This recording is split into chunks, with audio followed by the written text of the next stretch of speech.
Good morning to all of you. Question: find the equation of the plane which is perpendicular to plane. आपको ऐसे plane का equation निकालना है जो इस प्लेन के परपेंडिकुलर है एंड विच कंटेन्स द, यानी this plane contains the line of intersection of the planes this and this. यानी कि क्या हुआ होगा, इन दोनों प्लेन के इंटरसेक्शन से जो भी लाइन बन रही है वो लाइन इस प्लेन पे है और हमें उस प्लेन का इक्वेशन चाहिए जो इस प्लेन के परपेंडिकुलर हो. यानी कहने का ये मतलब है कि हमें सबसे पहले क्या काम करना पड़ेगा, हमें इन दोनों प्लेनों के इंटरसेक्शन से जो प्लेन पास हो रहा है उसकी इक्वेशन निकालनी पड़ेगी. फिर उसके बाद उस प्लेन का जो भी उस प्लेन का इस प्लेन के साथ क्या है, परपेंडिकुलर का रिलेशन है. तो हम लोग उसके बाद उस रिलेशन की हेल्प से सॉल्व करेंगे कि जो प्लेन का इक्वेशन एक्चुअली में जो क्वेश्चन को चाहिए वो क्या है. तो आइए देखते हैं. इक्वेशन सब कार्टेशियन में लिखी हुई है, तो कार्टेशियन में लिखना आसान होता है, मैंने बच्चों को बताया था. तो लिख दीजिए equation of the plane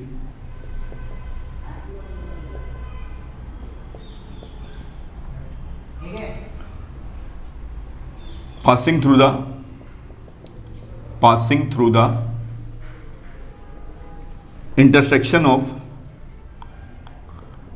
through the intersection of two planes. ये मैंने आपको बताया था क्या होता है, x plus 2y plus 3z minus 4 plus lambda 2x plus y minus z plus 5 equal to 0. अब आप इसमें से कॉमन लेना चालू करिए. 1 plus 2 lambda plus y common ले लीजिए 2 plus lambda plus z common ले लीजिए 3 माइनस लैम्डा. बाकी का चीज़ आप चाहें तो इस तरफ कर लीजिए शिफ्ट 4 माइनस 5 लैम्डा. ये हमारा प्लेन का इक्वेशन आ गया, ये 1 मान लीजिए आप. अब this plane is perpendicular to the this plane. अब हमको क्या काम करना है, हमको पता है कि हमें जिस प्लेन की इक्वेशन निकालनी है वो प्लेन इस प्लेन के परपेंडिकुलर है. और ये प्लेन कहाँ पे है, ये प्लेन इस प्लेन और इस प्लेन के जो इंटरसेक्शन हुआ है वहां पर है. तो यानी कहने का ये मतलब है मेरा कि this plane according to question plane 1 is perpendicular to given plane 5x plus 3y plus 6z plus 8 equal to 0. अब आपको मैं समझाता हूं कि अब ये कैसे कॉन्सेप्ट लगेगा. ये एक प्लेन है, मैंने कहा था प्लेन का इमेजिनेशन हमेशा ऐसे करना है.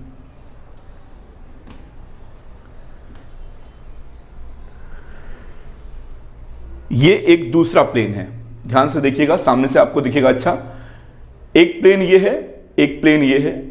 ये प्लेन और ये प्लेन दोनों क्या हैं, एक दूसरे पे परपेंडिकुलर हैं. देखिए, खुद देख लीजिए ध्यान से, आपको दिख रहा होगा परपेंडिकुलर हैं. तो इस प्लेन का नॉर्मल क्या है, ये जो आपका इस प्लेन का नॉर्मल क्या है ये, और इस प्लेन का नॉर्मल क्या है ये वाला पेन. तो ये दोनों क्या है आपस में, अगर मैं इन दोनों के डायरेक्शन रेशियोज का डॉट प्रोडक्ट करूंगा तो वो क्या आएगा, 0 आएगा. क्यों आएगा, क्योंकि ये लाइन है और ये भी लाइन है. जो नॉर्मल है वो एक तरीके की लाइन है, लेकिन प्लेन तो ये है हमारा. लेकिन प्लेन अगर परपेंडिकुलर है तो इसके नॉर्मल के डायरेक्शन रेशियोज इसके नॉर्मल के डायरेक्शन रेशियोज के साथ परपेंडिकुलर का जो आपका रिलेशन होता है वो बनाएंगे. तो उससे क्या होगा, direction ratios of this perpendicular to this. इससे क्या होगा, लैम्डा की वैल्यू फाइंड हो जाएगी और लैम्डा की वैल्यू उठा करके फिर यहां रख देंगे तो हमारी जो रिक्वायर्ड इक्वेशन है प्लेन की वो आ जाएगी. तो आइए करते हैं.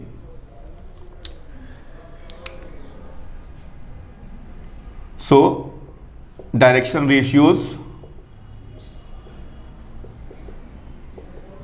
ऑफ प्लेन 1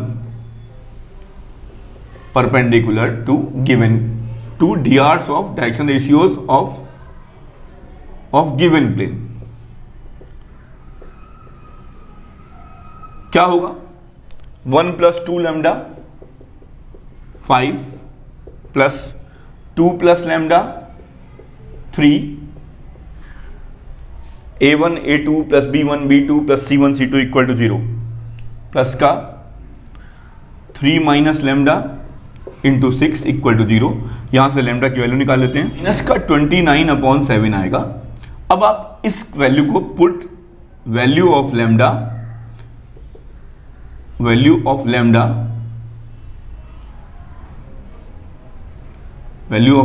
इन इक्वेशन 1 ये है हमारा, इसमें पुट कर देते हैं तो हमारा जो है एक प्लेन की इक्वेशन आ जाएगी। यही रिक्वायर्ड आपका प्लेन होगा। So equation of required plane, equation of required plane रख देते हैं लैम्डा की। जब आप लैम्डा की वैल्यू इक्वेशन 1 में पुट कर देंगे तो आपका ये आ जाएगा। इसको थोड़ा चाहें तो अच्छे से लिख लीजिए। अच्छे से लिखने का मतलब सेंस मेरा ये रहता है कि ये x का कोफिशिएंट जो है वो पॉजिटिव कर लीजिए आप, और कोई सेंस नहीं है मेरा। दोनों ही इक्वेशन सही है, ये भी सही है, ये भी सही है, तो नोट कर लीजिए इसको। Next question number 3, find the Cartesian as well as vector equation of the planes through the intersection of the planes this and this. Cartesian में करना ज़्यादा आसान है, बाद में उसको वेक्टर में चेंज कर लेंगे, कोई प्रॉब्लम नहीं है, उसमें कोई बहुत बड़ी बात नहीं है। तो इसको कार्टेशियन में चेंज कर लेते हैं। Answer 3 this question 2x equation of the plane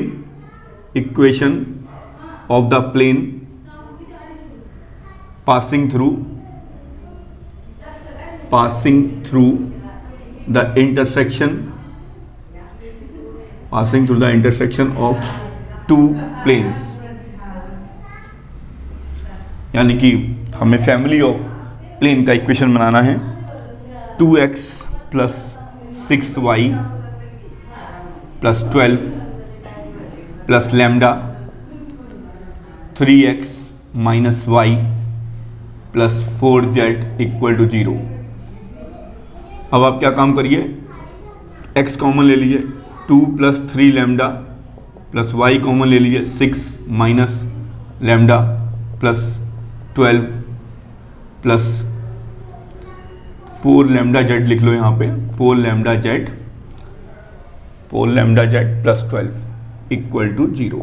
ये आपका प्लेन आ गया। इन दोनों के इंटरसेक्शन से जो प्लेन हमको मिला वो ये मिल गया। अब आगे पढ़ते हैं, which are at a unit distance from the origin. अब ये एक प्लेन है, ये समझ लीजिए ये एक प्लेन है आपका, इसकी ओरिजिन से डिस्टेंस बतानी है हमें। ये हमको दे रखी है बच्चों 1 यूनिट, यानी कि हमको क्या निकालना है, distance of a point from the plane. आपको उसका फार्मूला लगाना है और हम लोगों को पहले तो लैम्डा फाइंड हो जाएगा, उसके बाद फिर हम लोग प्लेन की इक्वेशन निकाल लेंगे। तो इसका आपको सभी को फार्मूला पता है, क्या होता है ax1, ये आपको फार्मूला मैंने पढ़ाया था, डिस्टेंस इक्वल टू, आपने ये क्लास 11th में भी पढ़ा है, लेकिन वहां पे आपका स्ट्रेट लाइन में पढ़ाया आपने। ये फार्मूला होता है, इसी फार्मूले का इस्तेमाल करते हैं यहाँ पर।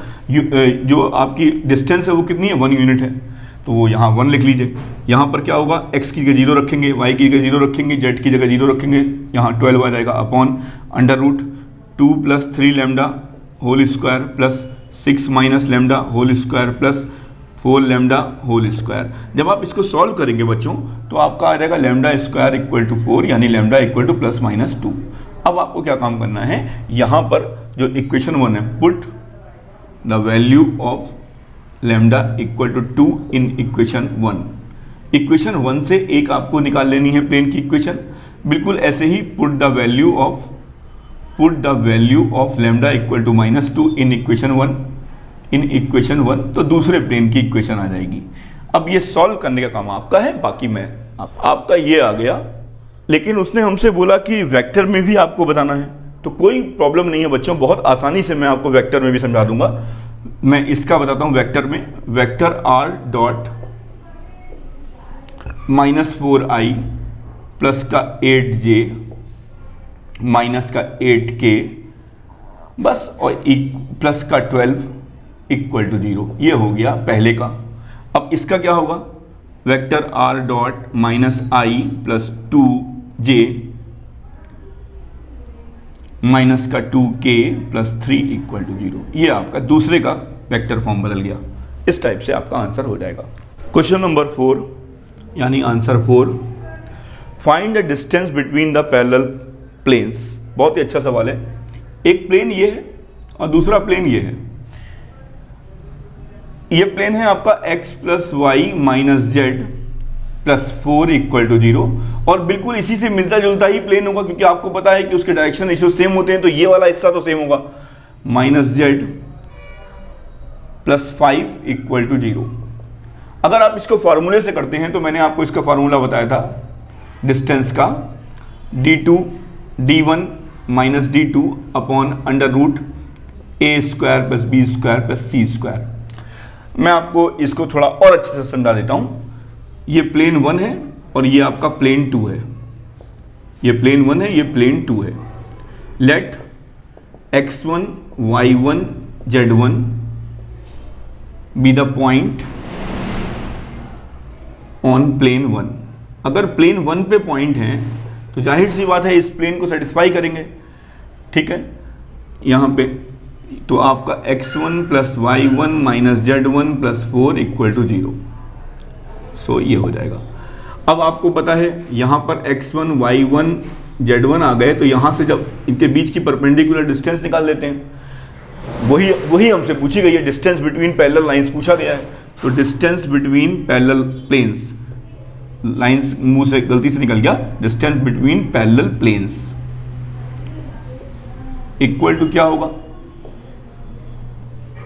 अब इस पॉइंट को यहां रख दीजिए, x1 plus y1 minus z1 plus 5 upon under root 1 square plus 1 square plus 1 square.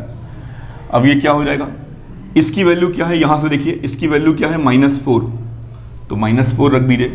तो -4 प्लस 5 अपॉन क्या होगा, अंडर रूट 3। तो ये आपका आ जाएगा 1/√3। ये आपका डिस्टेंस हो जाएगा, डिस्टेंस बिटवीन पैरेलल प्लेन्स।